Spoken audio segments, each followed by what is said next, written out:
Hi, welcome to Concept Arena. In this video, we will discuss the another circular through which the CBIC has clarified the Information Technology Enabled Services ITES.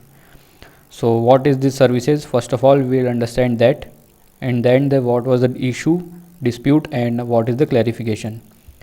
Okay, so the name as suggests Information Technology Enabled Services.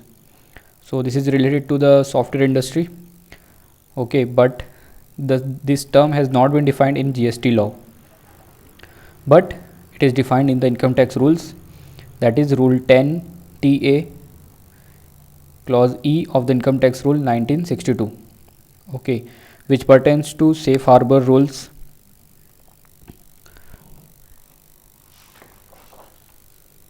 for international transactions.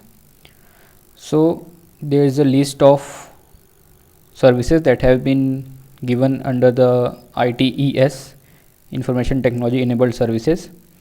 So some of the services I have written over here. First of all, the back office operations, support centers, website services, payroll, remote maintenance, call centers, data processing, revenue accounting, remote education, etc. So there are around 15 services, but it does not include any research and development services. Okay, so we have a supplier.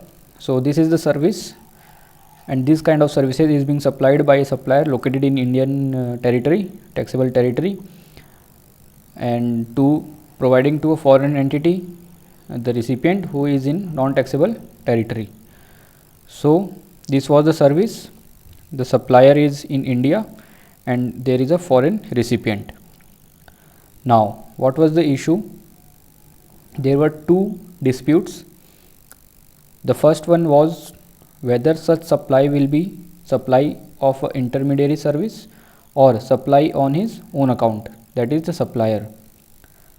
So we have to see the definition of intermediary, which is given under section 2 subsection 13 of IGST Act, which says that intermediary means a broker, an agent, or any other person by whatever name called who arranges or facilitates supply of goods or services or both or securities between two or more person, but does not include a person who supplies such goods or services or both on his own account. So this is the definition given under section 2 subsection 13 of IGST Act. So as per the definition, a person who supplies some goods or services on his own account is not an intermediary. Fine. So whether it is an intermediary or not, that can be concluded from the definition of the intermediary given under section 2. So this dispute was resolved as per the definition. Now the second dispute was determination of place of supply. So place of supply you have to determine. For that you have to be sure that whether it is an intermediary or it is not an intermediary.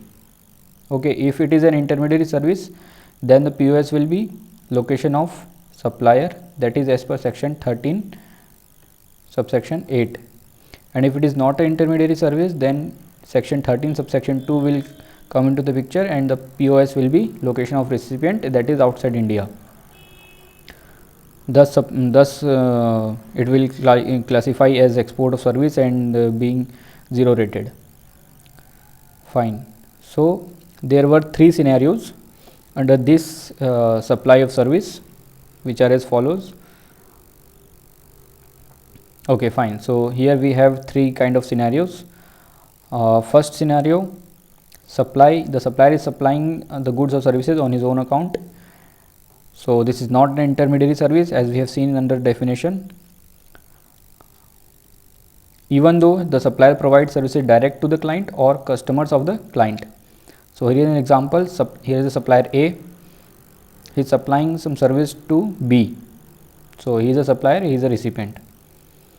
And also there is a Mr. C who is customer of Mr. B or client of Mr. B. So supplier A is supplying directly to C.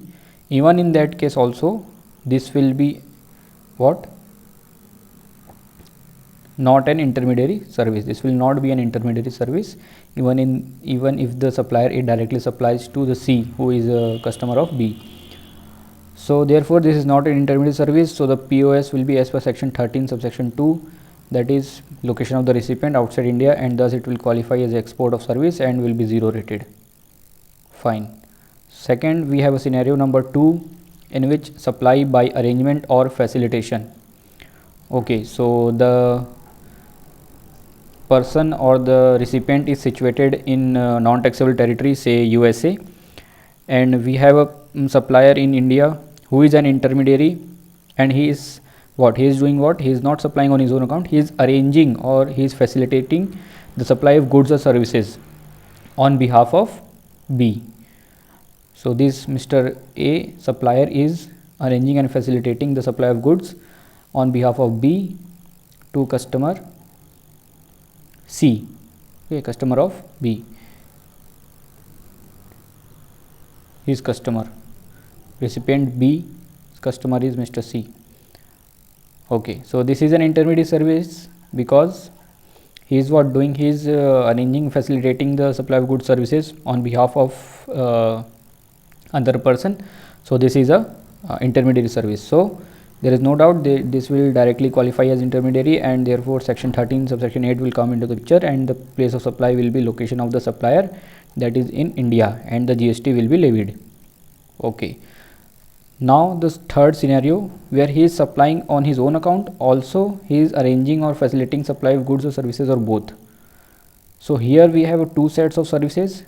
One is IT enabled services and second is support services. Support services means the arranging and facilitating the supply.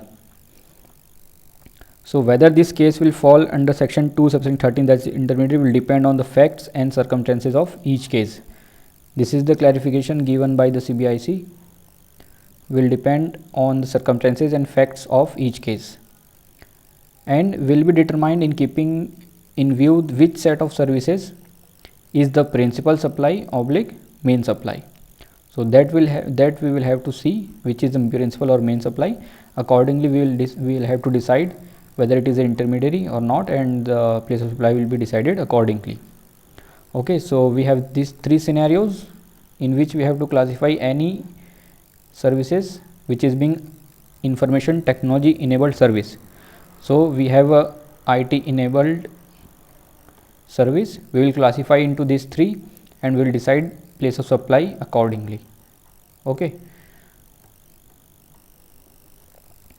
So this is a clarification. Hope you understood this. Oh, thank you.